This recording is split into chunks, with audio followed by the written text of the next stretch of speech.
Olá pessoal, paz do Senhor a todos. Hoje eu quero começar esse maná diário. Eu quero primeiro, antes de tudo, você que tem recebido, sido abençoado por Deus de alguma maneira nesse maná, mande para nós o seu testemunho, tá? Importante. Pessoas que receberam, alguns membros da igreja que receberam respostas de oração no momento da intercessão do maná. Alguém estava fazendo uma oração, algo foi realizado. Algumas pessoas têm recebido testemunhos de quem enviou o link, sabe? Você enviou o link para alguém, essa pessoa dando testemunho para você. Pessoas têm me contado também que Deus tem operado dessa maneira, tá?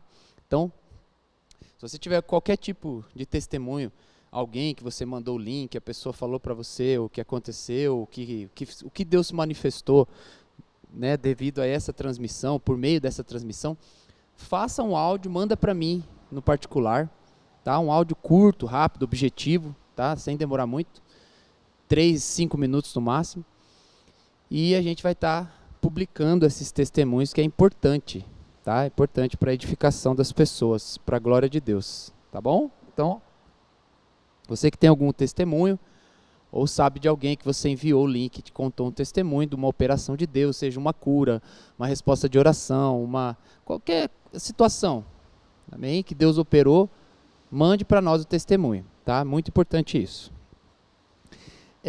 Primeiro, antes de entrar no assunto, eu quero que você faça uma pequena reflexão. Eu já creio agora que você já enviou o link, você já compartilhou.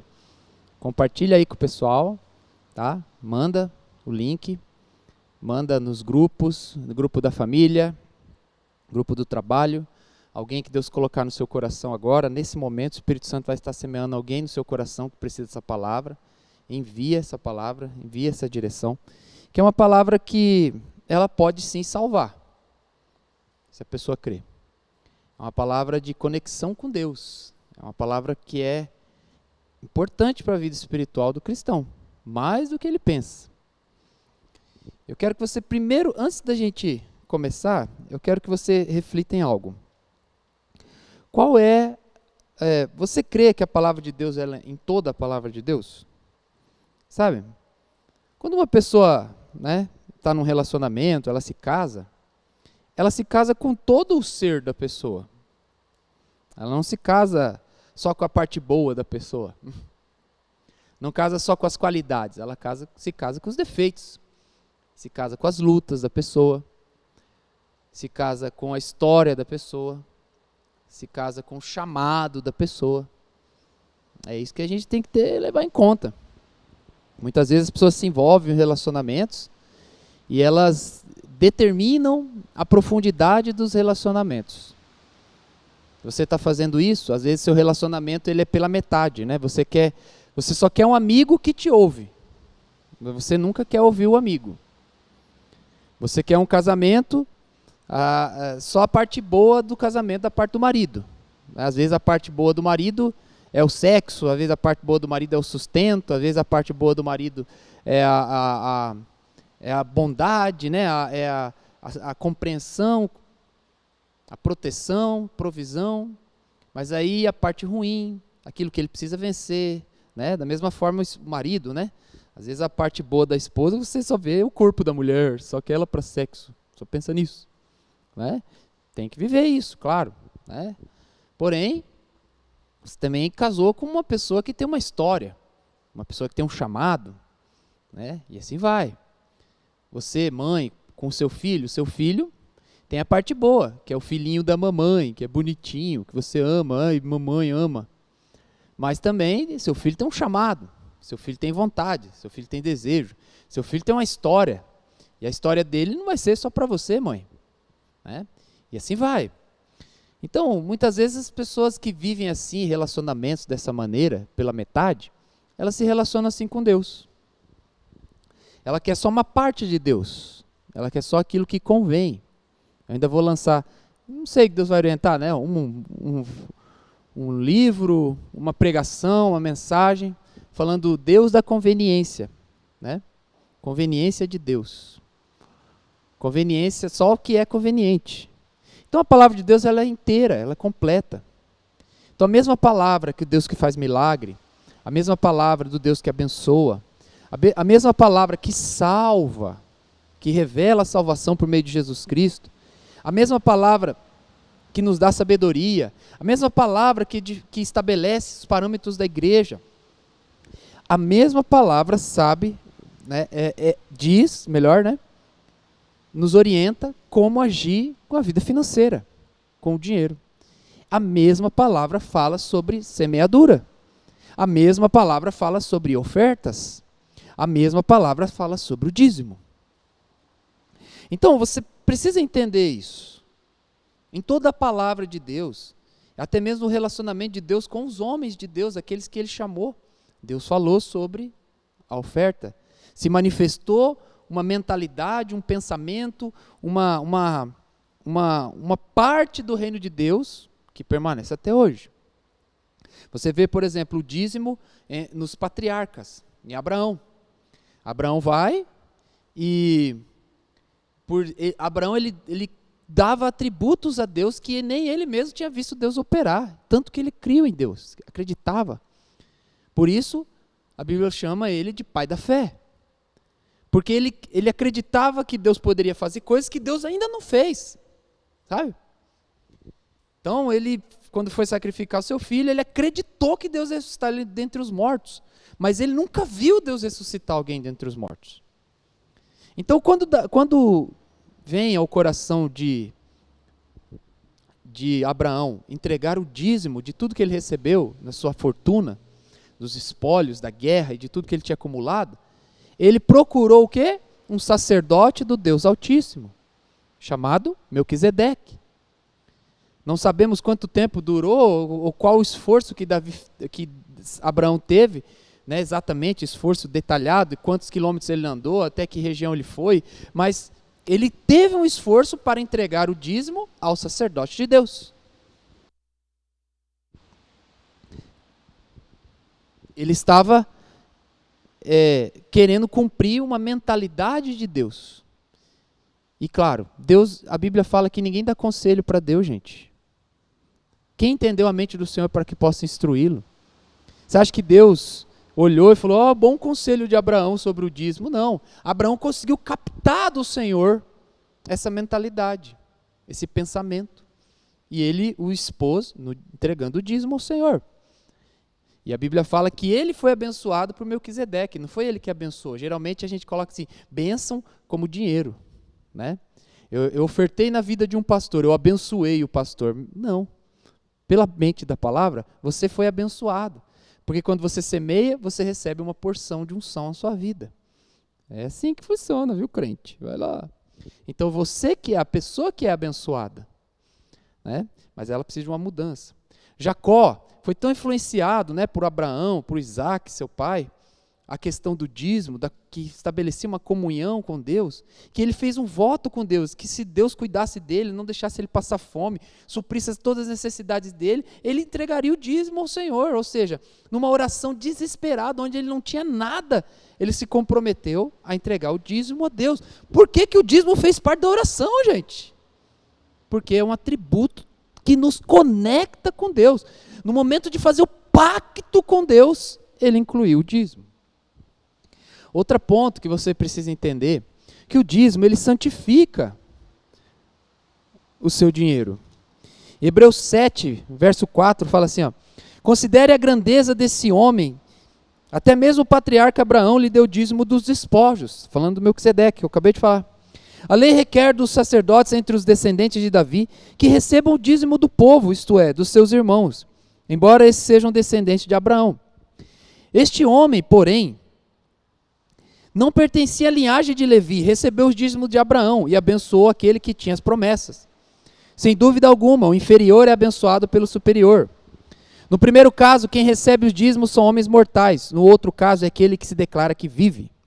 Pode-se até dizer que Levi, que recebeu os dízimos, entregou-os por meio de Abraão, pois quando Melquisedeque se encontrou com Abraão, Levi ainda não havia sido gerado, ou seja, foi um sacerdote levítico, onde Deus instituiu a lei do dízimo, da entrega do dízimo.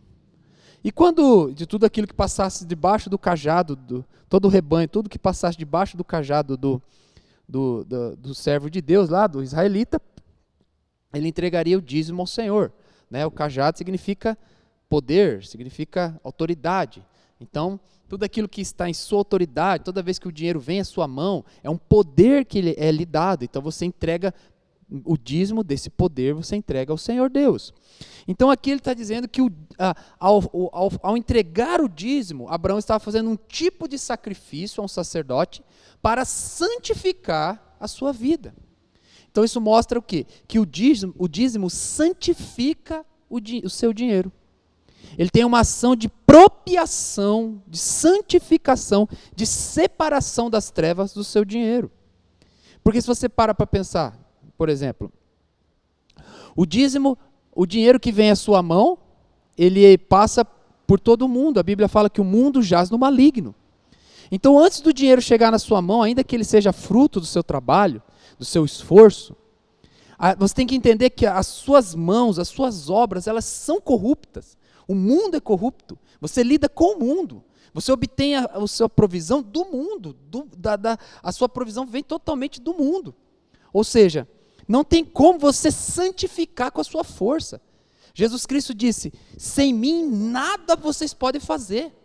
Por mais que você faça um trabalho honestíssimo, até mesmo a sua honestidade, ela tem que ser inspirada por Deus. Mas ainda que você faça de maneira honesta o seu trabalho, não há como, com sua força, santificar um dinheiro, algo físico que vem do mundo, porque ele é produzido no mundo. E o mundo jaz no maligno. Existe influência das trevas, existe influência do maligno, existe influência dos demônios. Então, a única forma de santificar o seu dinheiro, a única forma de santificar a provisão que vem na sua mão, para que o mamon, para que os demônios não tenham acesso, não atrapalhem sua vida, não atrapalhem suas decisões, não atrapalhem seus pensamentos, não ativem cobiças em você com relação ao dinheiro. A única maneira é você o santificando de maneira espiritual. Ou seja, o dízimo é uma atitude espiritual. Uma vez uma pessoa contou para mim que ela recebeu um dinheiro, né? Não de trabalho, mas como se fosse uma herança, uma oferta. E naquele dia ela sentiu como se a primeira coisa que veio à mente dela foi ajudar as pessoas. Cooperar com algumas pessoas que estavam próximas dela, que estavam precisando de dinheiro. Ela não pensou em nada dela, nada do que ela precisava. E ela me contou que aquele dia ela entendeu como que era o sentimento de usar o dinheiro em prol das pessoas, de ter aquele sentimento de liberalidade. Sabe, às vezes a gente fica esperando, ansioso para o dinheiro, porque tem que pagar aquela conta. Você chega logo, entrou, já paga. Entrou, já sai distribuindo.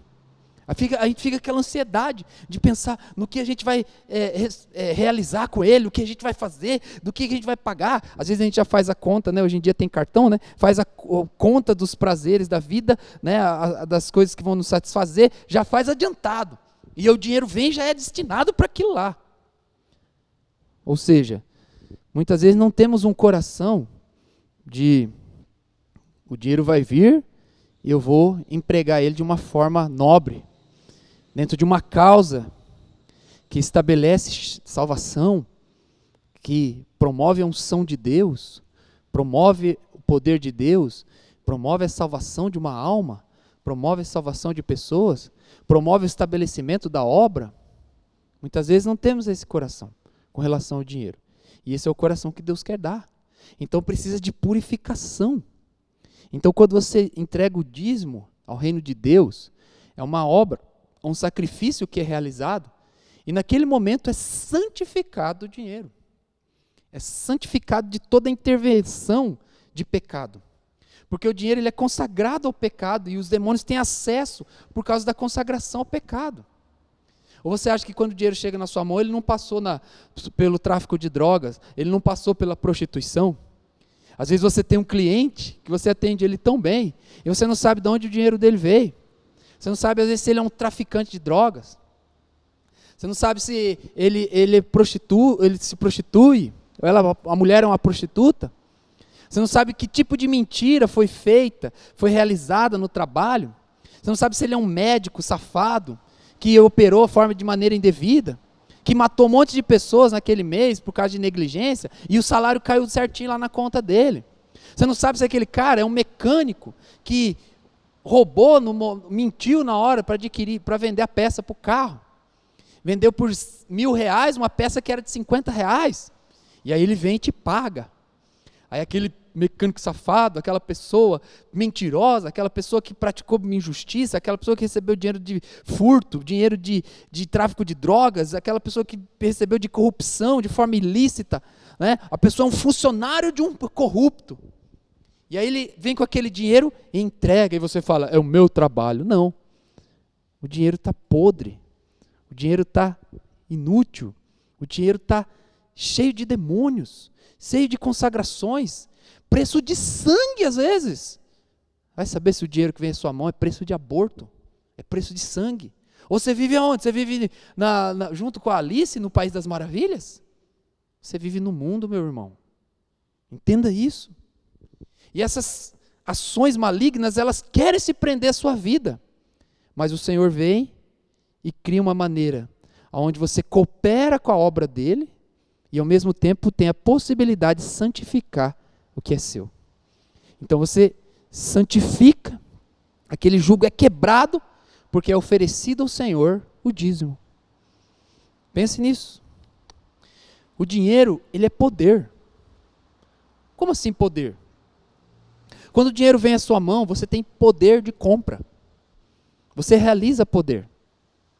Você realiza algo pela força do dinheiro. Imagina só, se você liga para um parente seu, 2 horas da manhã, e acorda ele, e fala assim para ele, vai na sua geladeira, pega um pão, passa um creme nele, uma maionese, coloca um hambúrguer bem fritinho, põe o outro pão, a fatia e traz aqui para mim que eu estou com fome. Meu irmão, esse parente pode te amar muito, mas ele não vai fazer isso. Porém, existe um aplicativo aqui onde nós moramos, no Brasil. E você, por esse aplicativo, você escolhe a comida do jeito que você quer. Você clica no botão e o dinheiro que está na sua conta paga aquilo de maneira virtual. E aquela pessoa leva aquela comida para você 2 horas da manhã, na chuva, em qualquer parte da cidade. Sabe o que é isso?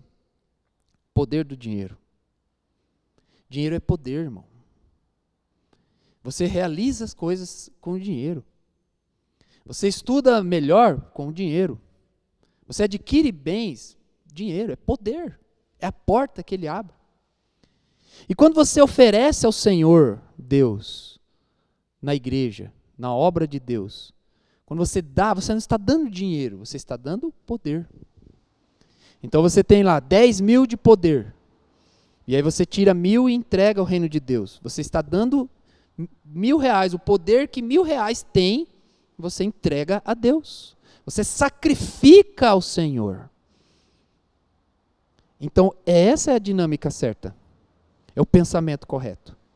E quanto mais sacrifício você faz a Deus, mais o fogo de Deus vai operar, mais da unção de Deus virá, mais do sangue desse sacrifício, porque eram feitos sacrifícios de animais naquela época. Quanto mais sacrifícios, mais sangue.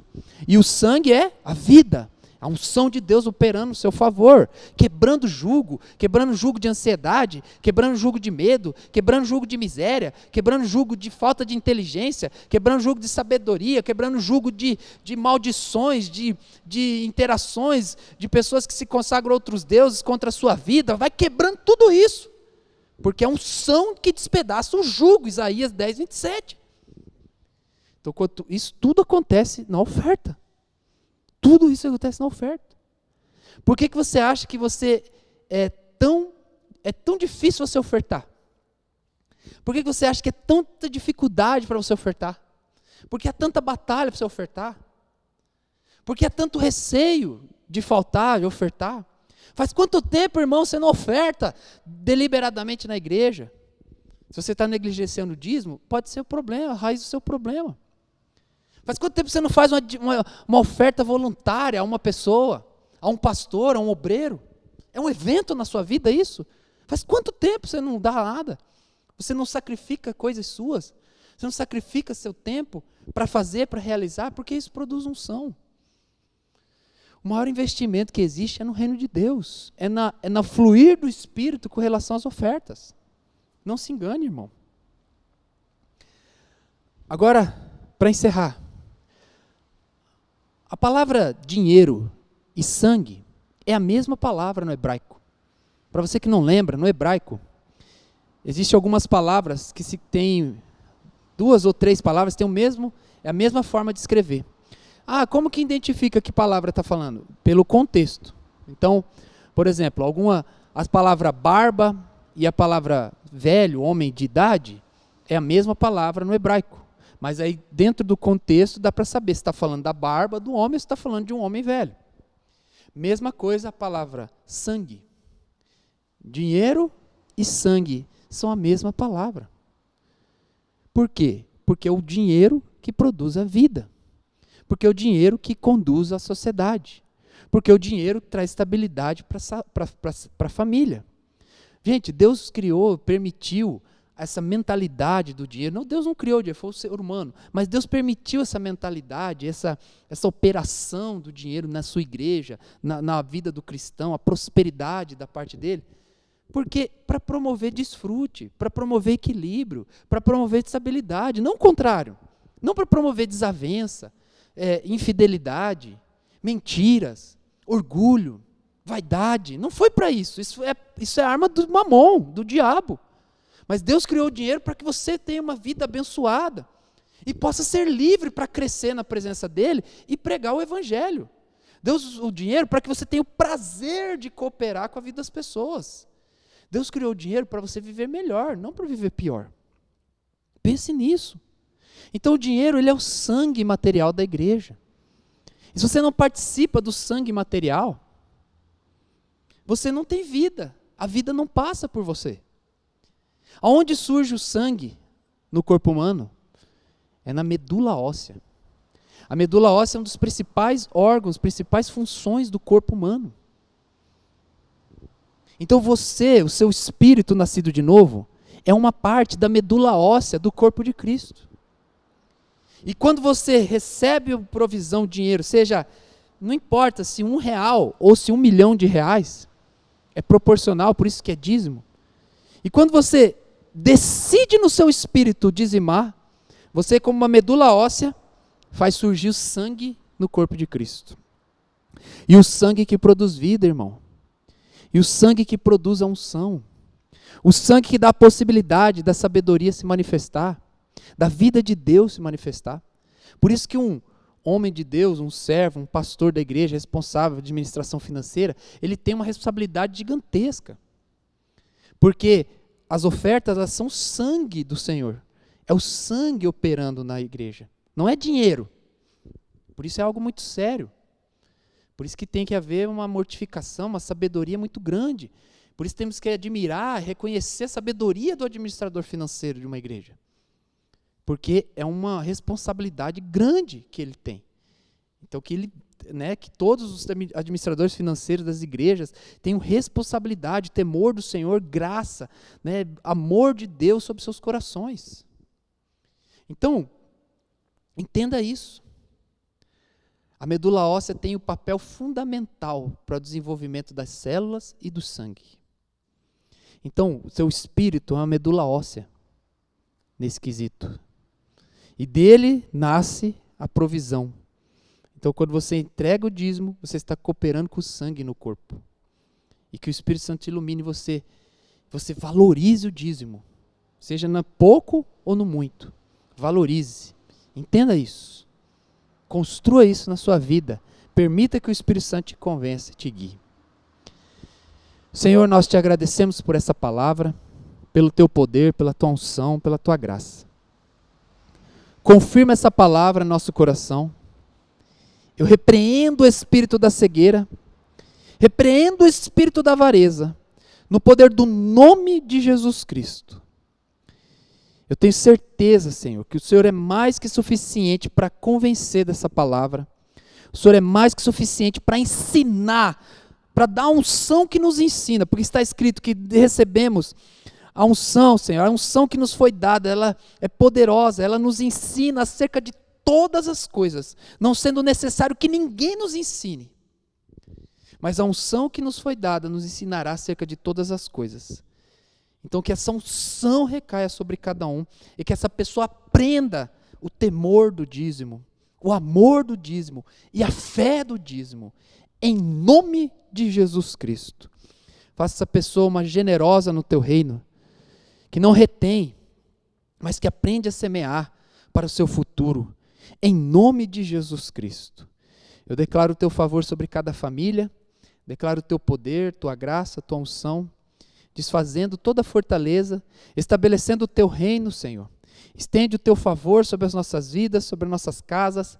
Em nome de Jesus, estende o teu favor sobre a nação brasileira, estabelecendo o teu propósito, a pessoa que me ouve na casa dela, em nome de Jesus, que a tua vida venha sobre ela, que a cura venha sobre ela, em nome de Jesus Cristo. A pessoa que está com um tipo de cãibra, de tipo de torção na mão, eu declaro que essa mão se estenda agora em nome de Jesus.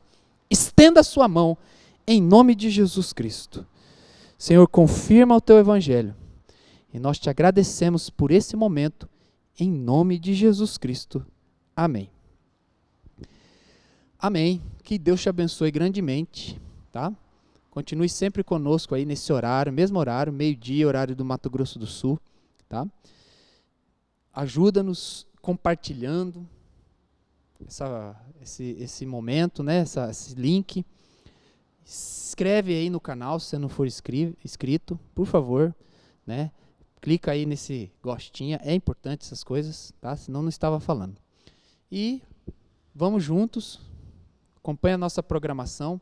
Quem quiser falar comigo, né, com o pastor, pode olhar aí embaixo na descrição que tem um link, tem um WhatsApp e Telegram, tá? Você pode entrar em contato conosco para conversar qualquer assunto.